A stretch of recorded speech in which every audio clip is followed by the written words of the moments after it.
Gravando, senhor presidente. Muito obrigado, Jailson. Muito bom dia a todos. Estamos iniciando a sessão de julgamento da Terceira Câmara Julgadora do Tribunal de Impostos e Taxas do Estado de São Paulo. Hoje é dia 4 de junho de 2025. As festas juninas já estão começando a animar as cidades do Brasil, de Portugal também, né, Alexandre? Bom, e vamos dar início à nossa sessão hoje. Nós temos uma sustentação oral. A doutora Fernanda já está presente. Seja bem-vinda, doutora Fernanda. Já vou registrar a sua sustentação oral. Processo Melita do Brasil. Relatora, doutor Alexandre Dias. Fernanda Safredi. Sustentação oral registrada. Doutora Fernanda, a senhora abre mão da leitura do relatório? Eu acho que talvez fosse importante a leitura do relatório, acho que para todo mundo entender a acusação, a não ser que o relator prefira que eu faça, também não tem problema nenhum. Geralmente basta a leitura, o resumo das acusações, porque geralmente a gente tem acesso ao processo desde que ele é pautado, então a gente já tem algum conhecimento. Perfeito. Para muito. Tudo bem? Então vamos às acusações, doutor Alexandre. Pois não. Mais uma vez, bom dia a todos. Aqui trata-se de auto de fração lavrado contra a Melita, né? O auto de fração contém 2 itens. No primeiro, a cobrança de ICMS próprio e no segundo, de ICMS-ST. São operações de venda de café em cápsula, que o fisco entendeu que a contribuinte teria calculado errado o imposto, né? Teria aplicado a redução da base de cálculo prevista no artigo 3º do anexo 2 do regulamento para produtos da cesta básica. O período do item 1 é de janeiro de 2020 a dezembro de 2023, e no item 2, que se cobra ST, as exigências são de janeiro de 2020 a agosto de 2020.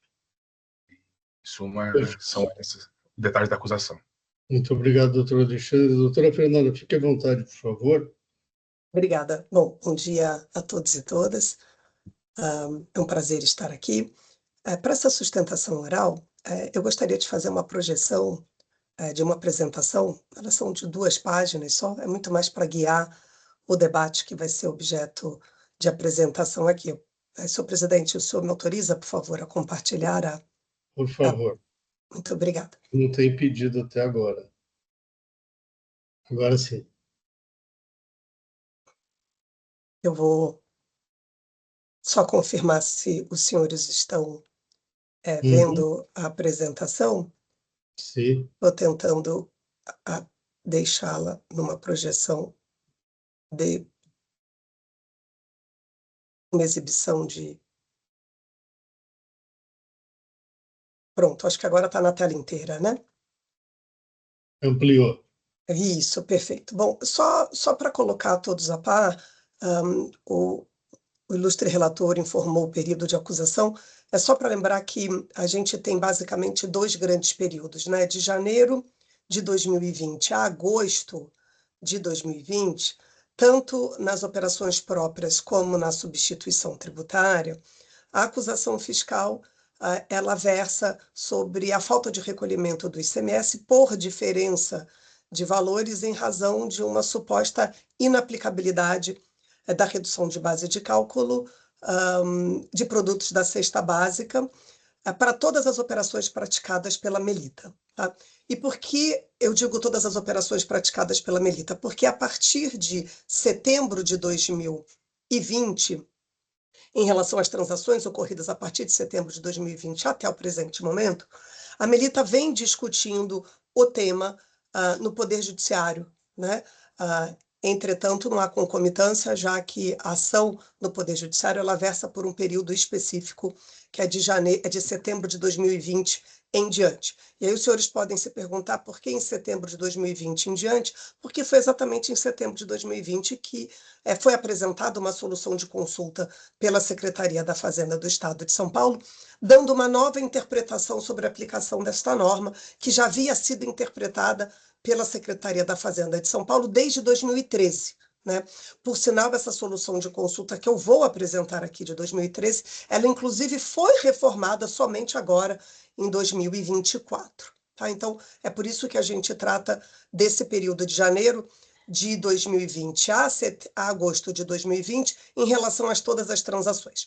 Já para setembro de 2020 a 2023, que é o segundo período, a discussão ela versa só em decorrência de duas operações, tá?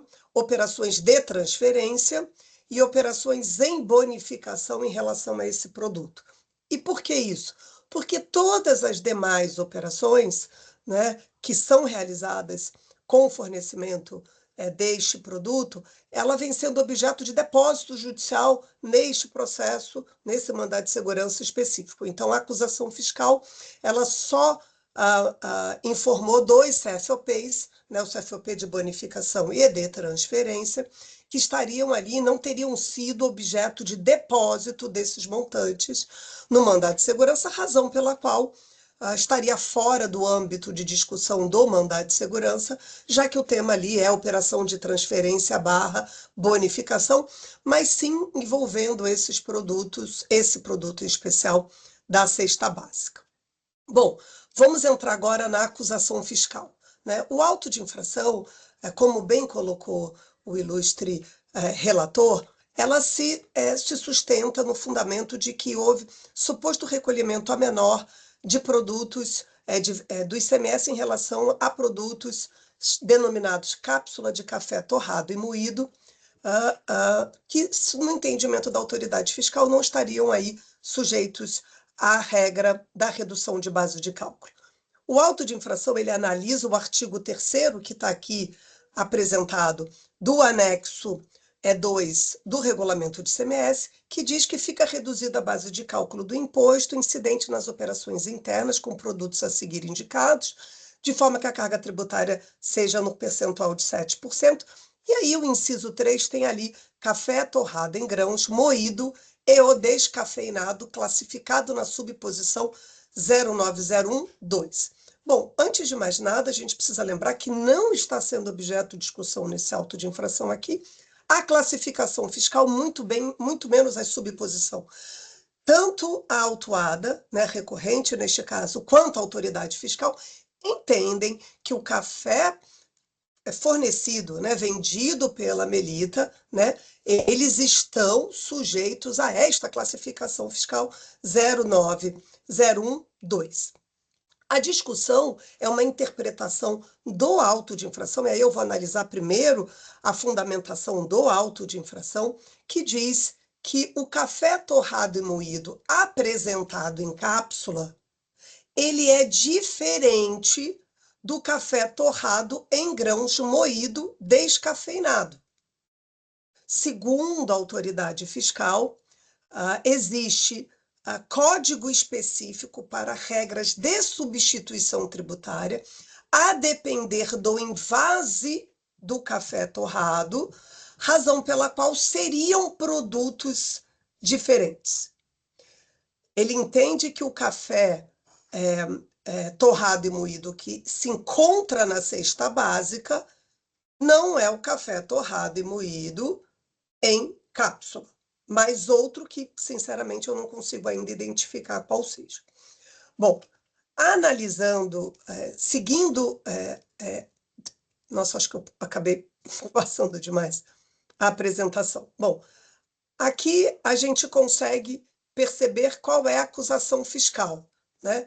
Ele analisa o artigo 3º do anexo 2, faz uma dicotomia em relação ao convênio 142, descrevendo ali quais são os cafés que possuem cestes diferentes, e interpreta que o café torrado e moído em cápsula é diferente, é um produto único. Mas veja, senhores, eu gostaria antes de analisar esses SESTs. Os senhores conseguem verificar aqui que no convênio 142 nós temos basicamente 6 tipos supostamente diferentes de cafés, né? Temos o café inferior a 2 quilos, o superior a 2 quilos, o embalagem de conteúdo inferior igual a 2 quilos, só que é em grãos e não moído, depois em grãos, depois moído em grãos em cápsula e descafeinado em cápsula. A primeira pergunta que eu faço aos senhores é: qual é o café que se encontra no artigo 3º do anexo 2, inciso 3? Qual desses cafés daqui? Porque, veja, a redação do artigo 3º, inciso 3, é café torrado em grãos, moído e ou descafeinados, classificados na posição 0901, 2. Veja, não existe essa descrição em nenhum desses SESTs que foi indicado pela autoridade fiscal. Então, já a partir dali, se pressupõe, se verifica que há uma incoerência, é por isso que se fala em nulidade do lançamento, porque não existe uma causa e consequência em relação à argumentação da autoridade fiscal. A autoridade fiscal não pode dizer que o café torrado moído em cápsula, né, fornecido em cápsula, é um produto diferente daquele que está na cesta básica, porque possui um SEST diferente.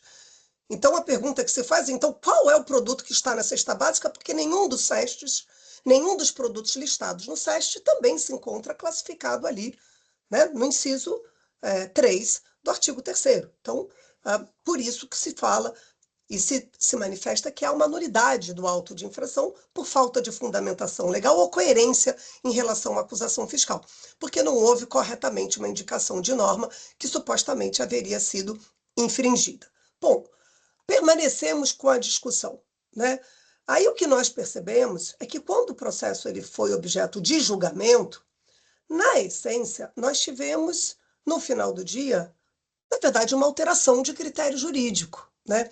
Porque a decisão de segunda instância, apesar dela também sustentar a questão do SEST, que, como eu já manifestei aqui, não tem nenhuma relação com a descrição, né, do inciso 3 do artigo 3º, né, ele vai além. Ele diz que o café em cápsula é um café que ele é e possui um processamento diferente em relação ao seu envase, o que torna ele um produto mais premium, razão pela qual não faz sentido a sua aplicação para a cesta básica, porque a cesta básica ali estaria voltada, seria para produto mais simples. Bom, senhores, o primeiro ponto a ser analisado é, além da alteração do critério jurídico, né, que é um absurdo em relação à acusação fiscal, o auto de infração em nenhum momento diz ou discute a natureza do produto, se ele é primo ou não é, e mesmo que assim o fosse, né, quando a gente pensa em benefício fiscal e quando a gente pensa em isenção, o Código Tributário Nacional é muito expresso lá no seu artigo 111, determinando que essa interpretação ela tem que ser literal, né? Veja, o artigo 3º, inciso 3, fala café torrado em grãos, moído ou descafeinados, classificados na posição 09012. Os produtos fornecidos pela Melita em cápsula estão classificados exatamente neste item. Não há possibilidade de uma interpretação diferente no sentido de que esse produto seria um produto premium. E sejamos honestos em relação a esta discussão.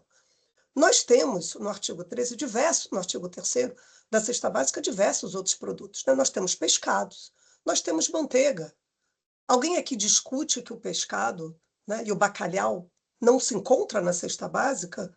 Tem diversas soluções de consulta do Estado de São Paulo determinando que sim. Manteiga item. E nós temos manteigas a preços astronômicos. É óbvio que a população de baixa renda não vai comprar uma manteiga de R$34, muito menos um bacalhau de 126, né? Mas é óbvio que este produto, pela sua natureza, está na cesta básica. E o fato deste produto ser premium porque ele tem uma melhor qualidade, não desnatura. Porque se assim o quisesse, a autoridade fiscal e o Estado de São Paulo deveria tê-lo feito. E por que eu digo que deveria tê-lo feito? Né? Porque quando a gente olha, por exemplo, a legislação do Rio Grande do Sul, né? A legislação do Rio Grande do Sul, quando ela trata do café torrado e moído, né, para fins de aplicação da cesta básica, e nós precisamos lembrar que a cesta básica é uma decisão do Estado, e a limitação quanto ao seu alcance pode ser feita pelo Estado, sim, ele ali, no Rio Grande do Sul, coloca expressamente, exceto o produto em cápsula. Agora a pergunta que se faz, o Estado de São Paulo assim determinou? Por óbvio que não. Né? E bem por isso que, se nós analisarmos a evolução da própria interpretação da autoridade fiscal, nós vamos verificar que em 2013 o Estado de São Paulo já se manifestava no sentido de que o café torrado e moído, inclusive aqueles fornecidos em envase e em cápsula, e aqui eu trago a solução de consulta de 2013, entendia sim que ele estava sujeito à cesta básica. E como eu falei para os senhores, esta resposta à consulta, ela foi modificada em 2024. Mas antes disso, lá em 2020, e porque a Melita é uma empresa que vem acompanhando todas essas manifestações de todos os estados, porque há estados, sim, que limitam a aplicação de produtos à cesta básica a café em cápsula, ela verificou que em 2020 teve uma modificação de interpretação. E essa solução de consulta de 2020 vai muito na linha da acusação fiscal, dizendo que teria um SEST diferente, e por ter um SEST diferente seria um produto diferente, mas sem ali indicar então qual produto estaria na cesta básica, né? Porque nenhum daqueles SESTs, nenhuma daquelas descrições individualmente está ali com a mesma redação da própria cesta básica. Né? E por isso que a discussão aqui ela acaba se valendo de um tema que é aplicabilidade ou não dessa regra de redução de base de cálculo para um produto literal. Em relação a outros temas que envolvem a acusação fiscal, eu paro de compartilhar minha tela, porque eu acho que não há mais necessidade. A gente precisa lembrar que, em relação a setembro de 2020 até o presente momento, né, de 2023, que é a acusação fiscal, o tema, além dessa discussão de aplicação ou não da redução de base de cálculo, ela leva uma argumentação a mais, né, que é a aplicação ou não dessa cobrança em relação a produtos que foram objetos de transferência e produtos sujeitos à bonificação. Né? As operações em transferências, como os senhores bem sabem, já teve decisão do próprio Supremo Tribunal em relação à sua inaplicabilidade. A discussão é quanto ao alcance da modulação dos efeitos. A recorrente entende que a modulação dos efeitos ela é aplicável somente às operações interestaduais, e foi isso que foi o dispositivo que foi definido pelo Supremo Tribunal Federal. Então, para as operações interestaduais, de fato, há observância da modulação dos efeitos. Para a operação interna, esta modulação de efeito não faz o menor sentido, já que o débito e crédito é realizado dentro do próprio Estado. E há de se lembrar que todos esses produtos, a partir do momento que foram vendidos dentro do Estado de São Paulo, tiveram seu depósito judicial em relação a essas transações. Bem por isso que se entende que não há possibilidade de cobrança destes valores ou essas diferenças em relação às operações de transferências ocorridas de 2020 a 2023. Em relação à bonificação, o que a recorrente entende é que, pela decisão do STJ, inclusive em repetitivo, já há o entendimento de que bonificações não estão sujeitos a regras de tributação. Né? E, consequentemente, não há necessidade de recolhimento aqui ou possibilidade de cobrança de diferenças de valores em relação à cesta básica, em relação a essas operações, já que elas sequer estão no campo de incidência do próprio ICMS para este período, né, de setembro de 2020 até 2023. Bom, senhor presidente, senhor relator, agradeço o tempo despendido e me coloco à disposição para qualquer questionamento realizado por senhores. Muito obrigado, doutora Fernanda. Doutor Alexandre, o senhor tem algum questionamento à patrona? Não, agradeço a explanação foi feita, muito, muito bem elaborada, mas não tenho nenhuma pergunta a fazer. Muito obrigado. Doutor Tortello? Não, nenhuma pergunta a fazer também, senhor presidente. Obrigado. Muito obrigado. Doutora Luzia Rabelo? Também nenhuma pergunta a fazer. Muito obrigado. Doutor Vinícius? Eu fiquei só com dúvida em um ponto. As consultas que a doutora apresenta, elas são referentes à empresa que a senhora está defendendo ou são a outras empresas? A consulta que foi feita em relação a esse produto de 2013 não foi feita pela empresa, mas a recorrente entende que ela deve ser observada pela autoridade fiscal e pela aqueles que observam o dispositivo, inclusive essa informação que consta no site, né? Ela é uma interpretação sobre o posicionamento do Estado naquele momento. Muito Ok. obrigado. Doutor Vinícius, mais alguma coisa? Não. Obrigado. Ok. Muito obrigado, doutor Vinícius. Doutor Alexandre, o senhor vai retirar de pauta, é isso? Eu posso pautar para a próxima sessão, presidente. Perfeito, então. Doutora Fernanda, então o processo sai de pauta e volta na próxima, se tudo der certo, ok? Obrigada. Muito obrigado, até lá. Bom dia a todos. Uma Bom ótima sessão para os senhores. Bom trabalho.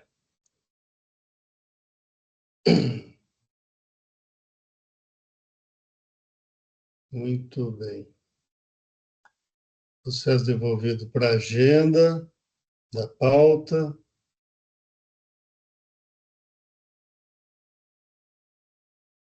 Vou começar pela BRF Store, que é o processo meu, que eu sou relator. Vou juntar o voto, eu já encaminho o voto de vocês e vou juntá-lo agora.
Muito bem, o voto já está registrado.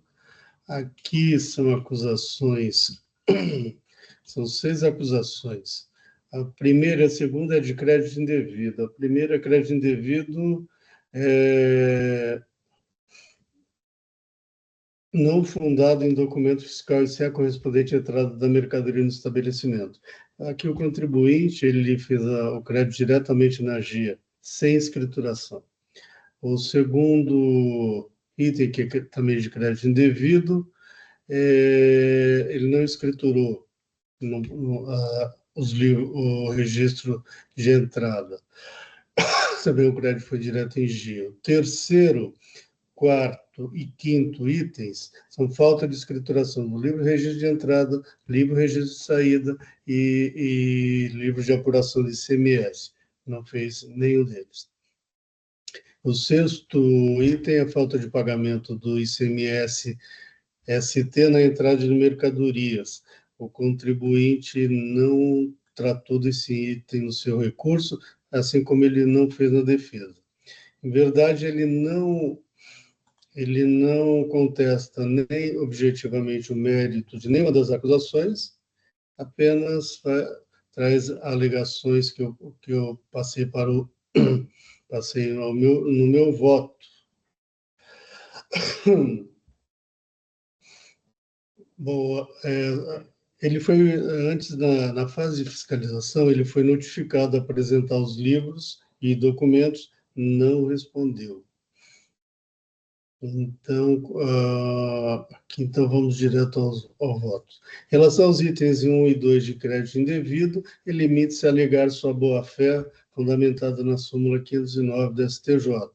E eu digo que, para se aplicar a súmula 509, precisa que o contribuinte comprove cumulativamente os 3 requisitos, no mínimo, que seria a veracidade das operações tabuladas com a empresa. Vou tirar o inidôneo aqui só para fazer analogia, tá?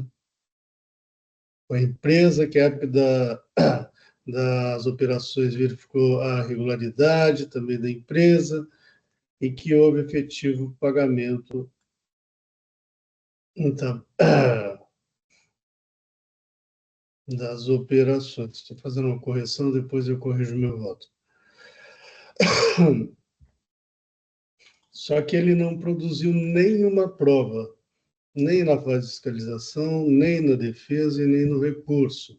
Portanto, não preencheu os requisitos, ainda que se entendesse aplicável a súmula 509 da STJ, ele não produziu qualquer prova, entendeu? E nesse caso aqui, eu nem adentrei muito no meu voto, justamente pela falta de provas, eu acho que nem seria aplicável o entendimento fixado na súmula 509 da STJ, porque é falta de escrituração, ele não escriturou. Então, mas como ele não produziu nenhuma prova, então eu já abreviei o assunto.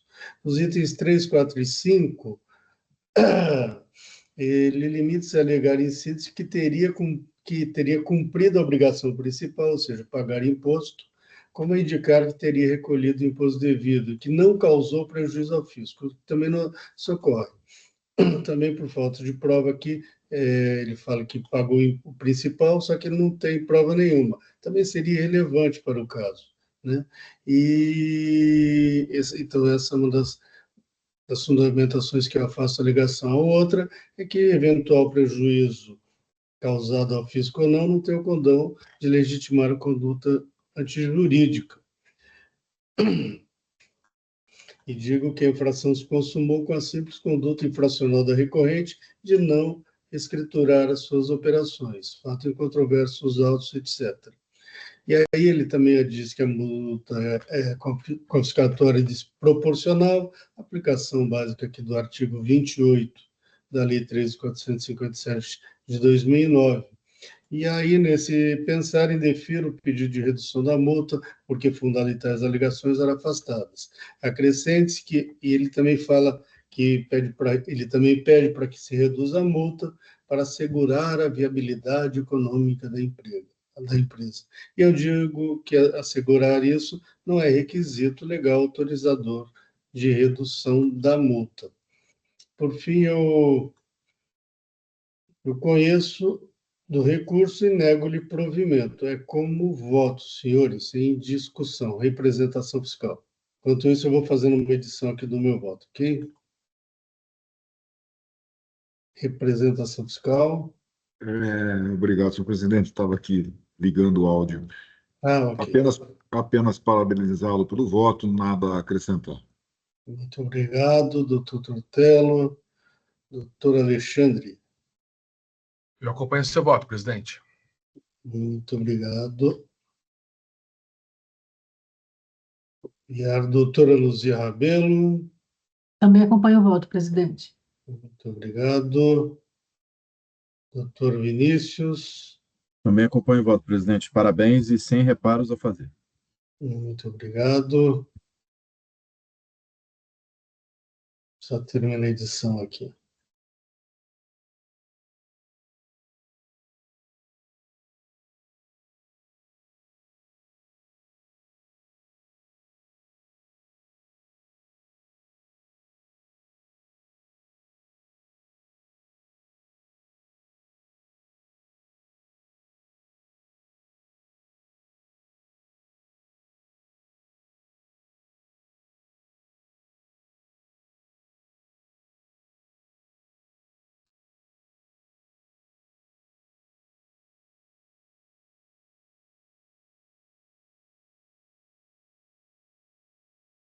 Tudo bem, vamos ao quórum.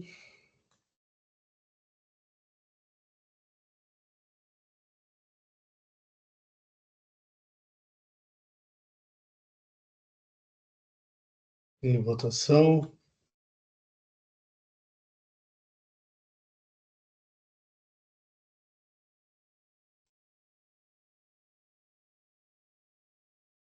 Encerrando a votação. Encerrando o julgamento.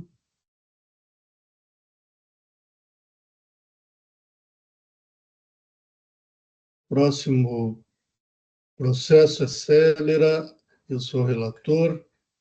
É um recurso de ofício. Eu vou juntar o voto também.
Bom, vamos lá. Aqui, no caso, o autor inicialmente tinha 5 itens, mas os dois, o item 2 a 5, não compõem o presente litígio, porque foram objeto de confissão irretratável por parte da autuada, conforme constou da decisão à qual.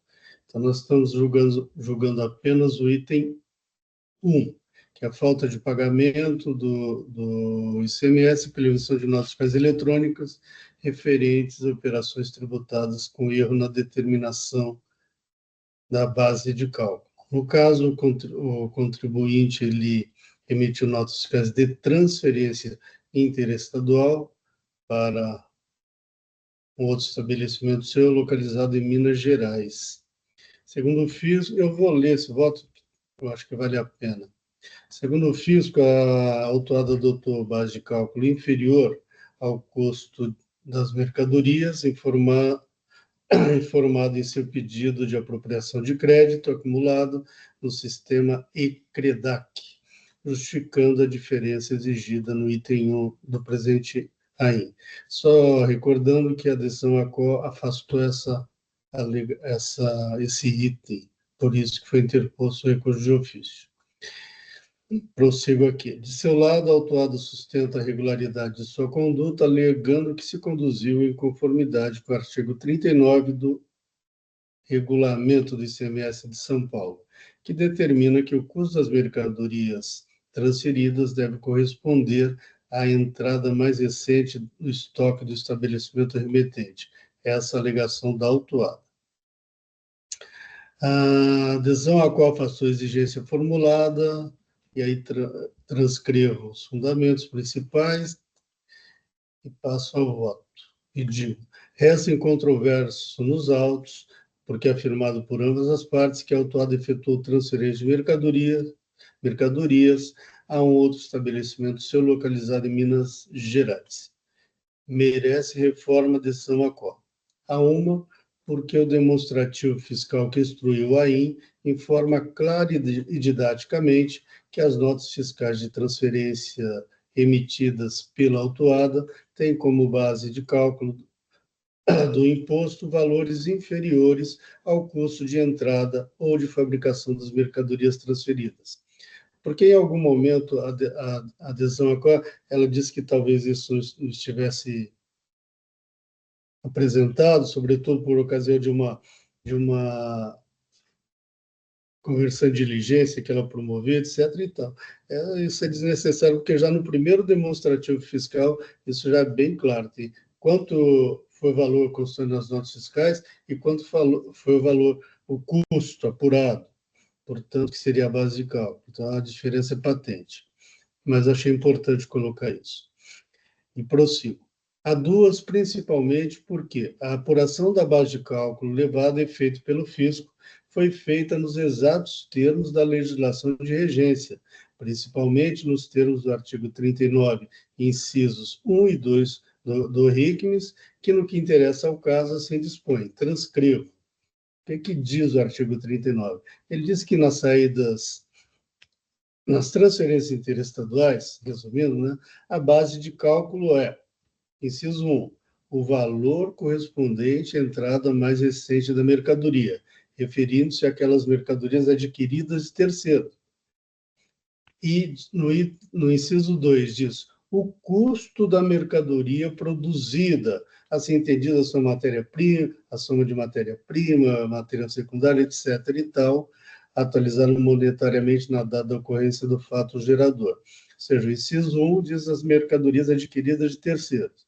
O inciso 2 diz as mercadorias produzidas pelo contribuinte.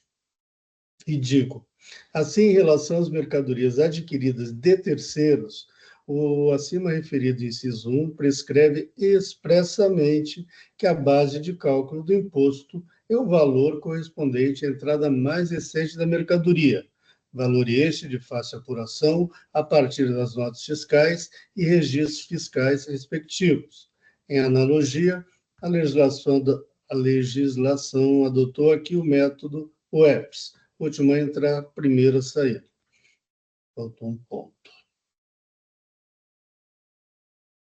Porém, em relação às mercadorias produzidas pelo estabelecimento, o inciso 2 prescreve também expressamente que a base de cálculo do imposto é o custo da mercadoria produzida, custo este que deve ser apurado em conformidade especialmente com a Portaria CAT número 83 de 2009, espécie de norma complementar de direito tributário, segundo o artigo 100, inciso 1 do CTN.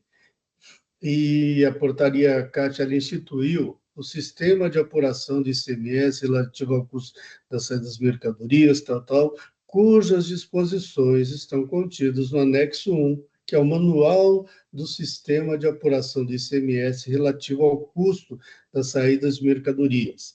Manual esse juntado às folhas tais, cuja ficha 1A, controle de materiais, tem justamente a finalidade de apurar o custo e respectivo ICMS incluso na movimentação de matérias-primas, componentes, materiais de embalagem, etc. e tal.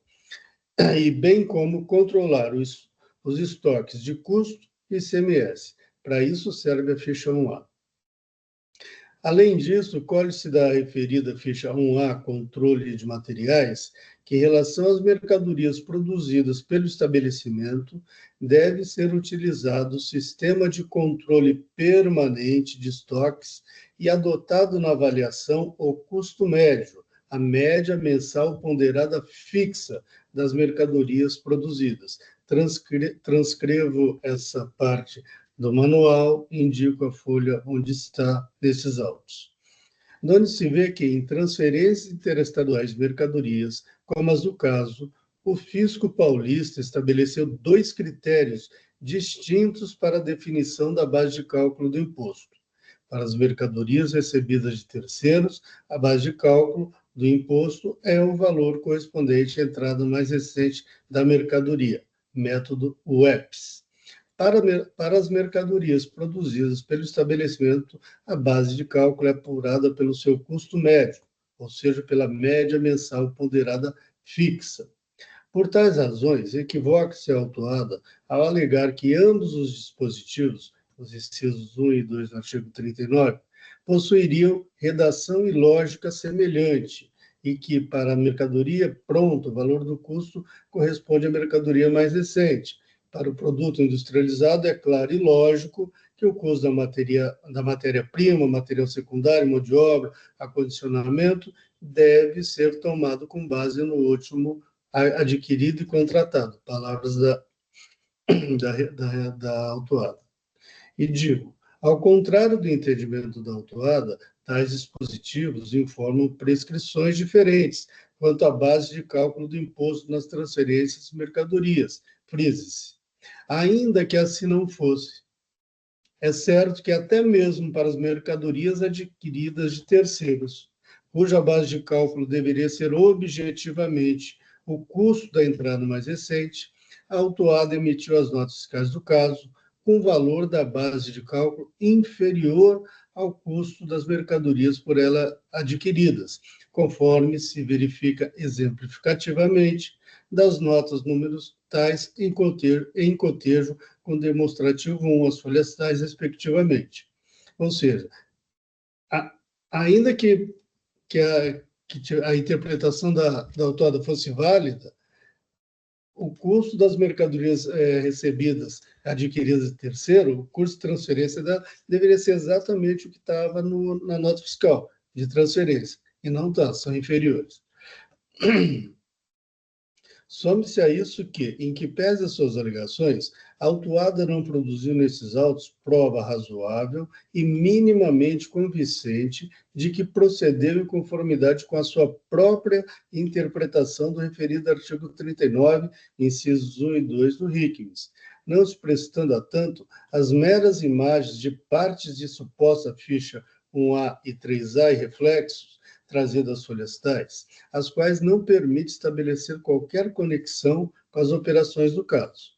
De seu lado, reitere-se, os cálculos fiscais foram feitos em estrita conformidade com a legislação de regência, especialmente nos termos do artigo 39, inciso 1 e 2, na interpretação aqui exposta, se apresentando regular, portanto. Além disso, os fatos infracionais levados a efeito pela autuada encontram-se devidamente comprovados através dos documentos que instruíram o AIS Ordial, consistentes no demonstrativo fiscal de folhas tais, e cópia de notas e livros fiscais da autuada.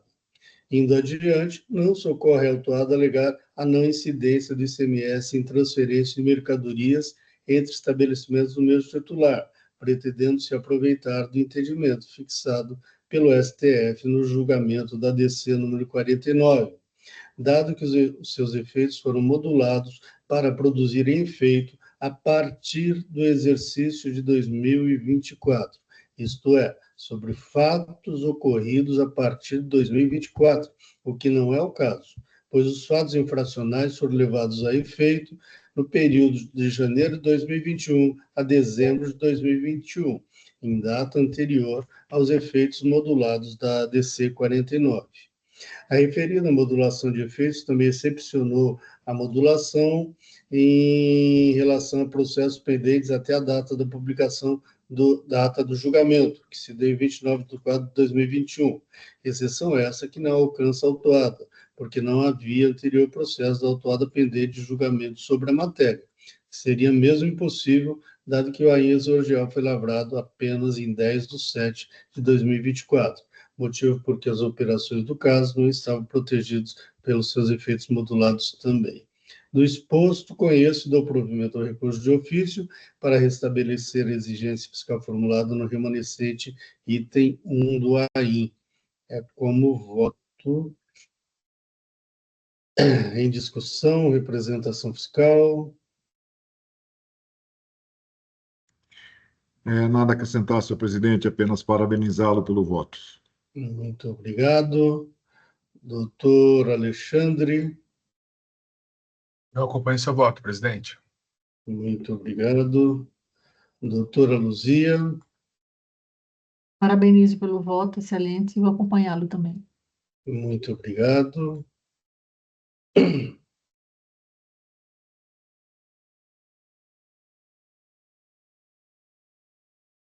Doutor Vinícius, desculpa, eu estou aqui na outra tela. E a gente Sem problema. Desculpa. Parabéns pelo voto, pela objetividade e vou acompanhar o doutor também. Muito obrigado. Peço desculpas.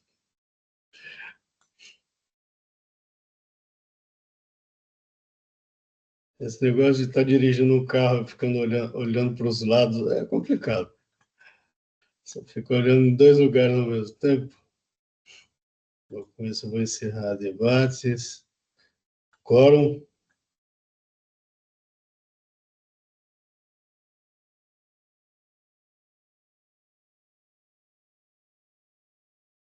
Em votação.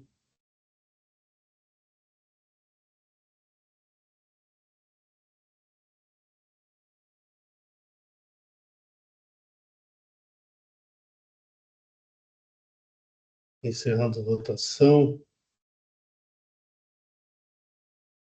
Encerrando o julgamento.